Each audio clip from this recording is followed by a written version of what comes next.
بچه‌ها یه مسئله ببین، ما اگه ویدیو داریم میذاریم، من اصلا واقعا نظرم این نیست که باید ویدیو بگیری وقت تو بذاری آپلود کنیم نمیدونم ملت بشن نگاه کنن، ولی ما یه 2 سالی اومدیم، حالا هر چقدر که دستمون اومده اگه درختی داشته خشک میشد یه ذره آب بهش دادیم، اگه آشغالی ریخته بودن حیوانات، البته این کلاغا سگا آشغالا رو میریزن بیرون، سری هم گفتم ما تلاش میکنیم که اون تعداد کمی از هموطنا که موندن دیگه این کارو نکنن. حالا هر کسی تو شهر خودش به نوبه خودش، نمیدونم حتی شهرهای دیگه، این کشور واسه هممونه، درسته که آشغال مال ما نیست ولی کشور که مال ماست بالاخره. من اصلا نظرم این نبود ویدیو بگیریم بخوایم تو یوتیوب فعالیت کنیم، تو فیسبوک فعالیت کنیم، نمیدونم تو اینستاگرام فعالیت کنیم، چون اصلا خودم اهل این فعالیت نیستم کلا زیاد.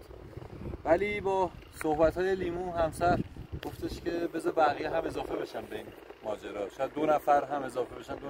راست میگه، هر کسی از خودش باید شروع کنه، هر کسی باید اول بره شیشه های شکسته، زباله هایی که دیر اینا بازیافت میشن تو طبیعت خودشون.